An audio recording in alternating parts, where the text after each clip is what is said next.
Hello everyone. Today we have another discussion video. In this discussion, we'll be talking about the transition or shift from CTF to real-world vulnerability research and exploitation. It'll be part of a little series. This one will touch specifically on the transition from CTF, and then in some follow-up videos we'll talk about vuln research more in depth, and finally exploit development more in depth. I will quickly shout before we get started, timestamps are in the description for the major points that we hit on in the discussion if you want to jump around or jump back to something we were talking about. Also, these points are obviously going to be coming from our point of view. It's not set in stone or anything, it is open to discussion. So if you have something you want to bring up, you can definitely join our Discord, or you can leave comments on the video as well. That's always a viable option. But yeah, I just want to have that said so that we don't sound like this is the only way to do it or the only tips that there are out there. So yeah, it's definitely an area with a lot of opinions. So we're going to share kind of our own thoughts on this, but I definitely welcome the discussion. I mean, I like talking about this and talking about ideal ways of learning or quicker ways of learning. I mean, it's a hard skill. I mean, especially making that shift from kind of CTF style stuff to the real world exploitation. There are some challenges involved with that, and a lot of different ways you can tackle it. Yeah. So we've talked about CTF a little bit before. Actually, our last discussion video we did was talking about CTF quite a bit on the meta level. And there's always been an ongoing discussion about how good CTFs are when it comes to preparing you for real-world research, if you want to get into that. So I guess we'll touch on that question first. Are CTFs a good preparation for doing real-world work? I think we both agree that to an extent it is, because it does train some skills that you will need to be able to do real-world exploitation. For example, being able to do research and solve problems. Also, certain challenges are going to involve exploitation and finding a vulnerability, though on a much smaller scope. The scale, I think, is one of the big differences. Yeah. Where on a CTF, you're getting everything in a very kind of tempered and measured way. So like a CTF's frustrating at times, especially when you have bad challenge design tossed in there, but it's tempered. You're only getting it for 2 days. Maybe you're doing one of those week-long CTFs. You're getting it for a very short time. So it's like you see the end in sight. You don't have that when it comes to the real world. You might be frustrated and you're stuck there like banging your head against the wall for a week, for 2 weeks at a time or something, until you finally kind of have that breakthrough.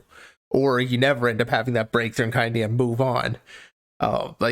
It's just like everything's kind of taken up a notch in a sense. But I mean, CTFs also just provide you that kind of gamified motivation. It's like it's a game, you want to win, you want to do well. You've got the goal set out in front of you, and it's vulnerable. So you're not exactly wasting time. There's something there. And I mean, CTFs, you're still getting the basic concepts that, if you've got whatever primitive on a CTF binary, an arbitrary read or write or whatever, that's the same thing when you hit the real world. It's just, you've got such a larger scope, more possible targets. You're not being shoehorned into just one particular strategy for exploitation. So, I mean, yeah, it trains up a lot of kind of the fundamental skills, but there are some missing skills. There's kind of a gap. Yeah. The other thing is too, kind of touching on the gamified aspect, you get that semi-instant gratification of getting a flag when you're doing a CTF challenge, where on real-world targets, it's totally possible that you go for months without finding an issue or exploiting an issue. The scope is just so much bigger that your search space explodes, and your amount of options for exploiting an issue also explode. So CTFs don't really prepare you too well for that aspect, especially the time-gated CTFs, where they have to be solvable in a quick amount of time for it to be viable as a challenge.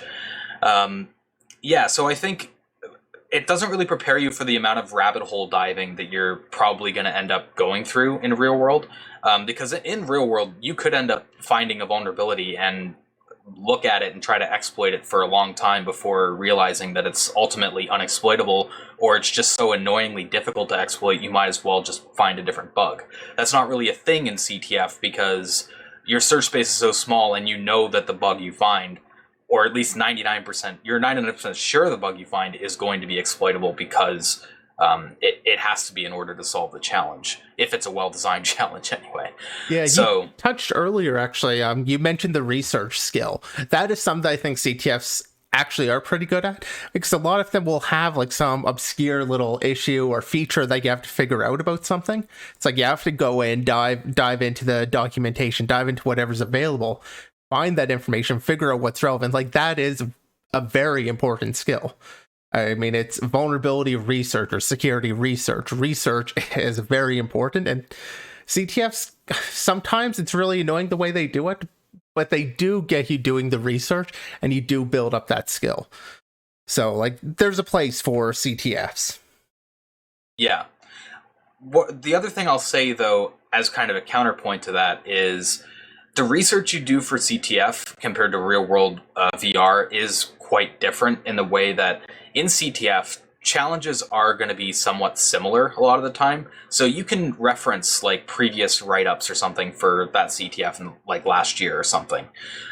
Whereas with Vuln research, in modern targets, it's very rare that you have two sets of circumstances that are totally alike. So, and there's a lot more of a trust aspect with real world stuff that there isn't as much in CTFs. Like in a CTF, you have more resources to rely on. You have previous write-ups, you have some team members if you want to get involved in a CTF team. Even if you don't already have a connection, you can go into like OpenCTF, for example. It's easier to build up connections that can help you out in CTF, whereas in real world, everyone's kind of more guarded. So it's more difficult to get that initial break-in experience. Yeah, I mean, no one wants to drop their O day for you to learn. Yeah, exactly. So I think that and the massive search space are the two big things that CTFs fail at when it comes to preparing you for real world. And that's not the fault of CTFs, that's just the nature of how they work, right? The other thing that I think you will need for real world that CTFs don't really help you with is triaging, because like I said, with a CTF, when you find an issue, it's most likely going to be exploitable because it's likely the challenge. Whereas in the real world, you need to be able to identify which bugs are worth pursuing and which ones are worth throwing away or putting on the back burner. And that's a skill that you acquire just by experience and like looking at vulnerabilities and being able to identify the circumstances quickly. And CTF just doesn't really train you in that aspect, right? There's not really red herrings as much. I have seen a few challenges, actually, that will have multiple vulnerabilities, whether or not they were intentional or not, but not all of them were exploitable. I mean, I've seen that a few times, and oftentimes when that happens in a CTF, it's almost more of a annoyance than an actual feature of the challenge. Like I said, sometimes it's unintentional, because, proper challenge design, you don't want to be wasting people's time too much. Like, there are certain ways that you will waste time, but generally speaking, like triaging, like you're saying, isn't one of the key skills being taught. Yeah. So what we wanted to touch on in this discussion is how do you make that shift from, if you're interested in CTFs and you've been playing them and you want to make that shift into real world. So yeah, there's a few things that you have to tackle if you want to make that shift. One of which is the motivation aspect. Because it's not gamified, there's no leaderboard, there's not that instant gratification of a flag. It's very easy to become frustrated and just want to give up. Like I said, you could go for months with like nothing really happening. So you got to have a lot of interest and motivation to be able to stick with that target. Yeah, at least months when we're talking about the hard targets. And I guess we should talk about, like, as we're talking about getting to VR, like we are talking about getting into modern hard targets. There's a ton of really bad software out there. Ideally, I'm hoping most people are wanting to improve their skills beyond just hitting like the easily exploitable programs. Like IoT.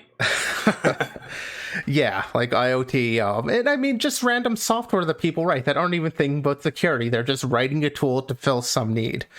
That's also kind of one of the other points. A lot of people, I think, hold back on getting into like the real world stuff because they read these write-ups, factual vulnerabilities, and it just seems like so intimidating. There's just so much there, so much that got done. It's like, I don't know half the things in this. And it's true a lot of the times. I mean, you're not going to know most of the things in the exploit, but you're doing that research as you go. So, I mean, a lot of people end up holding off thinking, I need to learn more. I need to, get more fundamentals in me. I need to learn all these other concepts instead of just learning as they go and learning as you encounter various issues, which I think is a lot more important to do. Like I just said, there's a ton of bad software. So like you can get started on everything from vuln research to the exploit dev on some of the harder software and work your way up rather than just not even trying in the first place. So in addition to the motivation being one of the big problems, just keeping yourself motivated to learn, which is also a fair point as we make some suggestions here. Your motivation really matters. So while we might recommend against certain things, if you're motivated to, dive in ahead of where your knowledge would kind of like you access things, by all means, it's a lot better to follow through on something you're motivated to do than not follow through on a more what we would call the proper structure.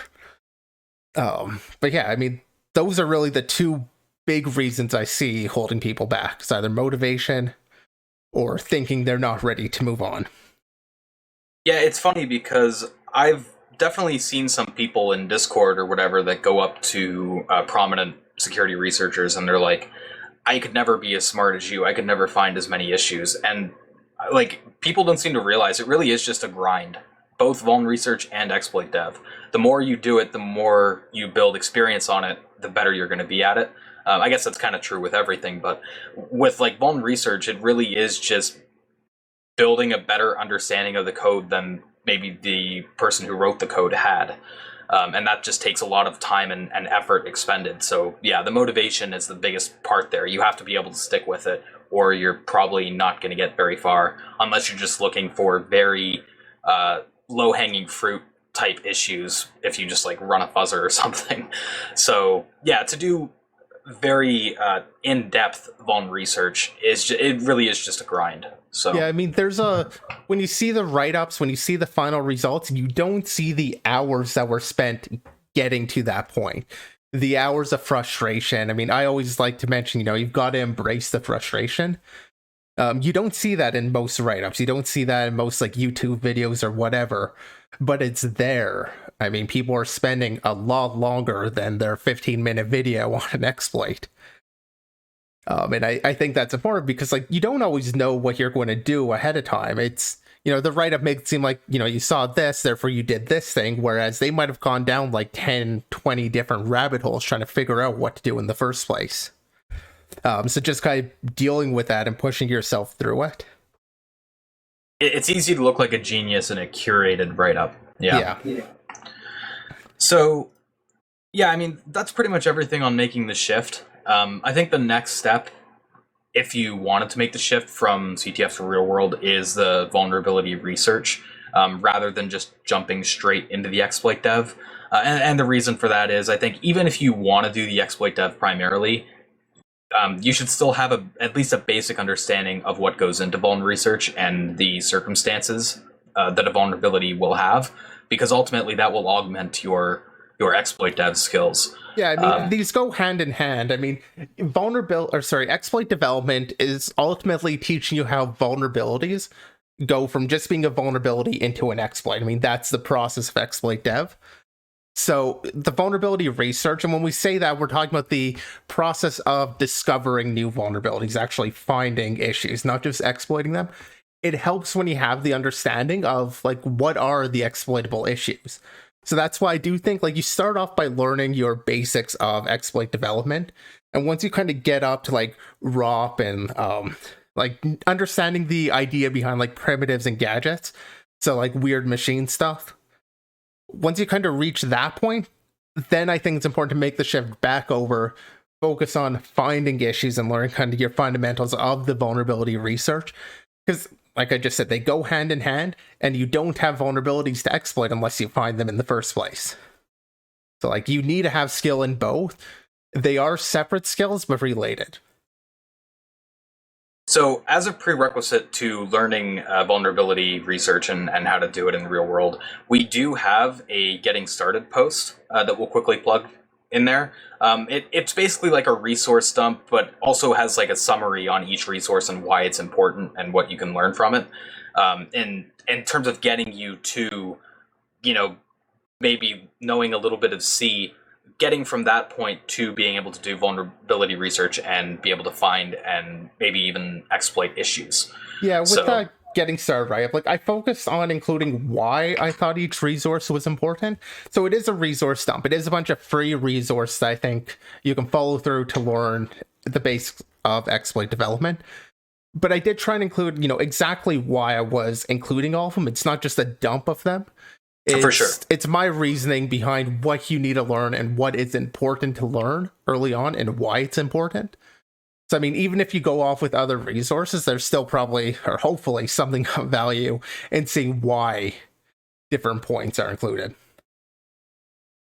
The other thing with vuln research that you should maybe know a little bit about before going into it is how to be able to research and ramp up into targets, which I think CTFs do somewhat help you with as well, like we were saying earlier. I don't think you have to give it a full watch or whatever, but there's some conference talks that have been given that talk about the importance of that initial reconnaissance phase. And it's not necessarily part of the vuln research, but it is important to be able to have that knowledge to accurately do vuln research. So okay, see, I would consider that actually, like, doing that reconnaissance in that early stage is actually part of the vulnerability research, but I think we'll be talking about that in the next video. Yeah, we can go more in depth on that in our next discussion video. But yeah, the conference talk that really comes to mind there is the Layman's Guide to Zero-Day Engineering at CCC. So I did just want to plug that quickly. That is a little bit, like, I don't think you need to focus too much on that as a beginner. But just knowing what goes into that process, I think, is useful. And you can check out without having too much background knowledge. But yeah, we'll end it there with this discussion. Check back for our next discussion video where we will tunnel in on vulnerability research as the next step, so to speak. And yeah, we'll see you and how to get started with vulnerability research. Yeah, exactly.